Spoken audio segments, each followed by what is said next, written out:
كما ننادي وندعو علماء العمرية ومشايخهم في جميع البلدان العربي وخارج الوطن العربي، إذا كان عندهم أي شك أو أي شبهة أو أي سؤال مهم على مذهبنا وعقيدتنا ومنهجنا، فعليهم بأن يطرحوه علينا، فإن شاء الله بعون الله تبارك وتعالى سوف يجدون عندنا جوابا كافيا شافيا وافيا لجميع أسئلتهم وشبهاتهم. وإذا لم يكن عندي جوابا حاضرا فإني إن شاء الله سوف أحقق، وبعد التحقيق إن شاء الله أقدم لكم الجواب.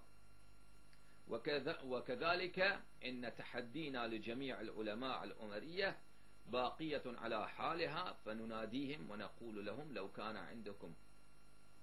أي ذرة من الوهم أو الظن على أنكم على منهج رسول الله صلى الله عليه وآله وسلم، وأن أبا بكر وعمر وعائشة إنهم من أولياء الله ومن مخلصي رسول الله صلى الله عليه وآله وسلم، وإنهم ليسوا من أهل النار، فعليكم بأن تناظرونا، فعليكم بأن تحاجونا ونحن نحاجكم، بل علماؤكم إذا تعرفون أنفسكم بأنكم من العلماء فإن شاء الله نعطيكم وقتا كافيا لطرح أسئلتكم، ولكن بشروط، والشروط طرحنا لكم حينما تكلمنا مع قناة صفا. قلنا إن الموضوع يكون محددا ولا يخرج أي طرف من المناظرة عن الموضوع، والوقت يكون محددا وينقسم الوقت بين الطرفين، ولا يتداخل طرف في حين مكالمة طرف آخر ولا يقاطعه. فهذا هو شروطنا للمناظرة، شروطنا المهمة.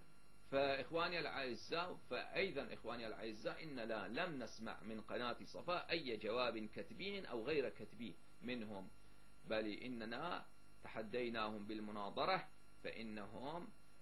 وقلنا لهم ناظرونا، وقلنا لهم لأجل هذا المناظرة يجب الاتفاق بيننا، ولأجل ذلك يلزم ويجب أن يكون بيننا وبينهم مفاوضات حول شروط المناظرة. وقلنا لهم 3 ساعات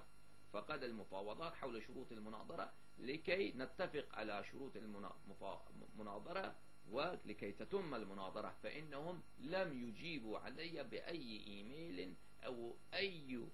اتصال هاتفي على ذلك، وإنه ليس إلا فرار وليس إلا التسليم بأن أبا بكر وعمر وعائشة بالفعل في نار جهنم. وإنهم يعرفون ذلك جيدا، إن علماءهم بعد محاورة فيما بينهم وبعد التفكيرات وصلوا إلى هذا النتيجة، ليس بقدرتهم أن يناظرونا. فلأجل ذلك إنهم هربوا عن المناظرة وفروا عن المناظرة. وأنا أعرف علم اليقين إنهم أبدا لا قناة صفا ولا قناة الحكمة ولا قناة وصال ولا قناة المستقلة أبدا يناظرونا على الشروط التي قلنا لكم، على الشروط المنصفة. نعم، إذا كان هناك هيجاء وهنالك لا يكون أي شروط، أو هنالك يكون تقاطع للكلام المناظر الشيعي، أو يكون هنالك باب الفرار مفتوحا لهم لكي يطرحوا موضوعات آخر غير موضوع المناظرة، يمكن لأجل تخديع العوام أن يناظروا، ولكن بشروط الذي قلنا لكم، شروط منصفة لكي لا يفروا من الموضوع، فإن أبدا لا يناظرون